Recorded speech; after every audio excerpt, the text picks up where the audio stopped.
ನಮಸ್ಕಾರ.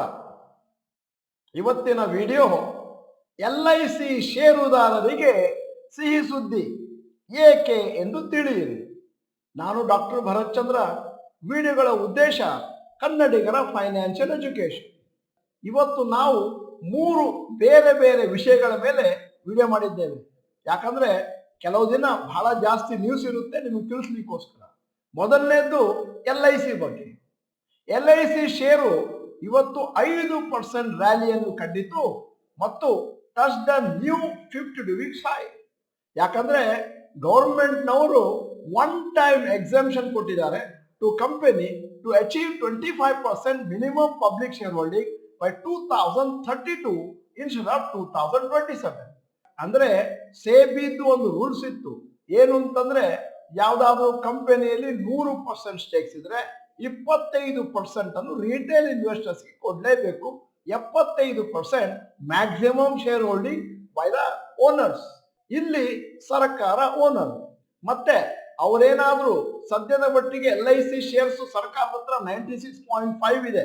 ಅಕಸ್ಮಾತ್ ಮುಂದಿನ ದಿನಗಳಲ್ಲಿ ಅವರೇನಾದ್ರೂ ಅದನ್ನು 75% ತರಬೇಕು ಅಂತಂದ್ರೆ ದೊಡ್ಡ ಮಟ್ಟಿನಲ್ಲಿ LIC ಷೇರುಗಳನ್ನು ಮಾರುಕಟ್ಟೆಯಲ್ಲಿ ಮಾರಾಟಕ್ಕಿಡಬೇಕು.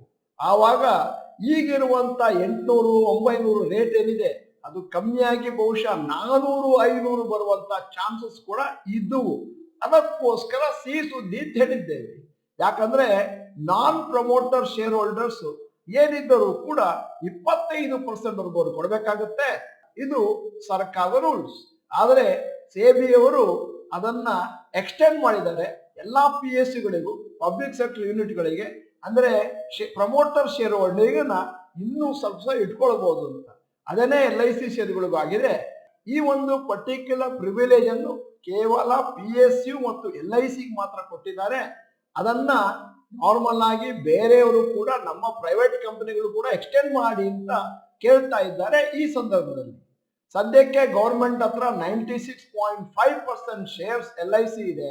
ಮತ್ತೆ ಷೇರುಗಳನ್ನು 75% ತರಬೇಕು ಅಂತ ರೂಲ್ಸ್ ಏನಾದ್ರು ರಿಲ್ಯಾಕ್ಸ್ ಮಾಡಿಲ್ಲ ಅಂತಂದ್ರೆ highest number of shares LIC ಮಾರುಕಟ್ಟೆಗೆ ಬಂದಾಗ ರೇಟು ತುಂಬಾ ಕಮ್ಮಿ ಆಗುವ ಚಾನ್ಸ್ ಇದೆ. ಈಗ ನಾನು ಎರಡನೇ ಟಾಪಿಕ್ ಆಫ್ ದ ಡೇ ಬರ್ತಾ ಇದ್ದೇನೆ. ಶೇರ್ಸ್ ಆಫ್ ಪಾಲಿಕ್ಯಾಬ್ ಇಂಡಿಯಾ ಇವತ್ತು 4% ಕೆಳಗೆ ಬಿತ್ತು. ಪಾಲಿಕ್ಯಾಬ್ ಭಾರತದ largest manufacturer wires and cable. ಕಾರಣ ಏನು ಅಂತ ಕೇಳಬಹುದು. ಯಾಕಂತಂದ್ರೆ ಇವತ್ತು investigation wing of income tax department ಒಂದಷ್ಟು ಸರ್ಚ್ ಗಳನ್ನು ಮಾಡಿದ್ರು. 50 locations link to Polycab India in Mumbai ಮತ್ತು ಬೇರೆ ಜಾಗದಲ್ಲಿ. ಪಾಲಿಕ್ಯಾಬ್ ಬಿಸ್ನೆಸ್ ಆಪರೇಷನ್ ಇಡೀ ದೇಶದಲ್ಲಿ ನಡೀತದೆ. 23 manufacturing facilities, 15 officers, more than 25 ವೇರ್ ಹೌಸಸ್. ವರದಿಗಳ ಪ್ರಕಾರ ಪಾಲಿಕ್ಯಾಬ್ನವರ residence, office of the top management link to Polycab India ಅದೆಲ್ಲವನ್ನು ಕೂಡ ರೇಡ್ ಮಾಡಿದ್ದಾರೆ. ಪಾಲಿಕ್ಯಾಬ್ ಬಹಳ ದಿನಗಳಿಂದ ಕಂಟಿನ್ಯೂಸ್ ಆಗಿ ಮೇಲಕ್ಕೆ ಹೋಗ್ತಾ ಇತ್ತು. ಇನ್ಕಮ್ ಟ್ಯಾಕ್ಸ್ ಡಿಪಾರ್ಟ್ಮೆಂಟ್ ಅವರು ಈ ಸರ್ಚ್ ಅನ್ನು ಯಾಕೆ ಕೈಗೊಂಡಿದ್ದಾರೆ ಅಂತ ಇನ್ನೂವರೆಗೆ ಒಂದಷ್ಟು ವರದಿಗಳು ಬಂದಿಲ್ಲ.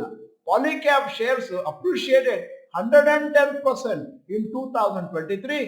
ಅದೇ ಸಮಯದಲ್ಲಿ ನಿಫ್ಟಿ 18% ಮೇಲಕ್ಕೆ ಹೋಗಿತ್ತು. ಈಗ ಇನ್ಕಮ್ ಟ್ಯಾಕ್ಸ್ ರೇಟ್ ನಲ್ಲಿ ಏನ್ ಸಿಗುತ್ತೆ ಅಂತ ಕಾದು ನೋಡಬೇಕು.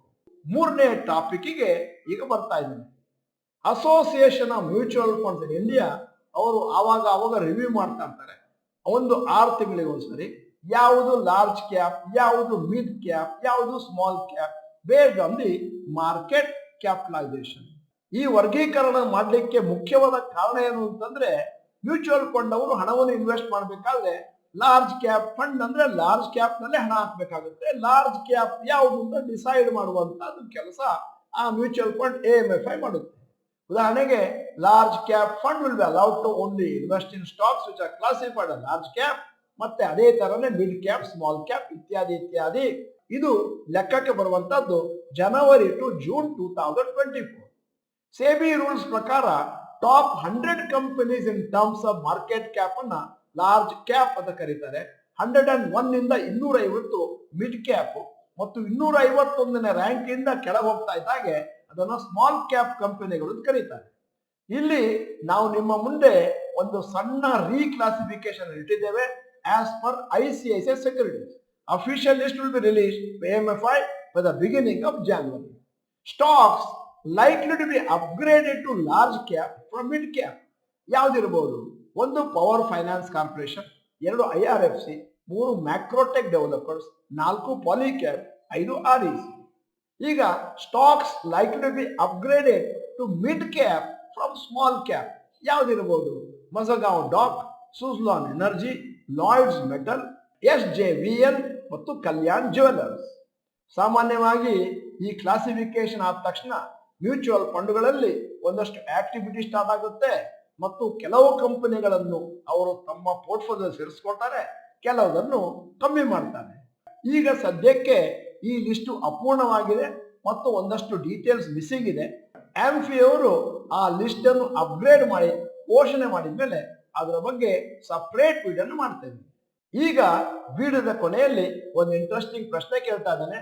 ಮಾಹಿತಿಗಳ ಪ್ರಕಾರ ಯಾವ ಟೈಪ್ ಆಫ್ ಫಂಡ್ಸ್ ನಲ್ಲಿ ಇನ್ವೆಸ್ಟರ್ಸ್ ಮ್ಯಾಕ್ಸಿಮಮ್ ಮಂತ್ಲಿ SIP ಮಾಡ್ತಾ ಇದ್ದಾರೆ? ನಿಮ್ಮ ಮುಂದೆ 4 ಆಯ್ಕೆಗಳು: large cap funds, mid cap funds, small cap funds, ELSS ಅಥವಾ ಟ್ಯಾಕ್ಸ್ ಸೇವಿಂಗ್ ಫಂಡ್ಸ್. ವಿಡಿಯೋ ಚೆನ್ನಾಗಿದ್ರೆ ದಯವಿಟ್ಟು ಎಲ್ಲರಿಗೂ ಫಾರ್ವರ್ಡ್ ಮಾಡಿ, ಲೈಕ್ ಬಟನ್ ಒತ್ತೋದನ್ನು ಮರಿಬೇಡಿ. ನೀವು ನಮ್ಮ ಚಾನಲ್ ಮೆಂಬರ್ ಅಲ್ಲ ಅಂತಂದ್ರೆ ಇದೀಗ ಸಮಯ ಸಬ್ಸ್ಕ್ರಿಪ್ಷನ್ ಬಟನ್ ಬೆಲ್ ಐಕಾನ್ ಒತ್ತಿ. ಮತ್ತೆ ನಮ್ಮ ವೆಬಿನಾರಿಗೆ ಬರೋದನ್ನು ಮರಿಬೇಡಿ. ವಿಡಿಯೋನ ಸಂಪೂರ್ಣವಾಗಿ ನೋಡಿದ್ದಕ್ಕೆ ಧನ್ಯವಾದಗಳು. ನಮಸ್ಕಾರ.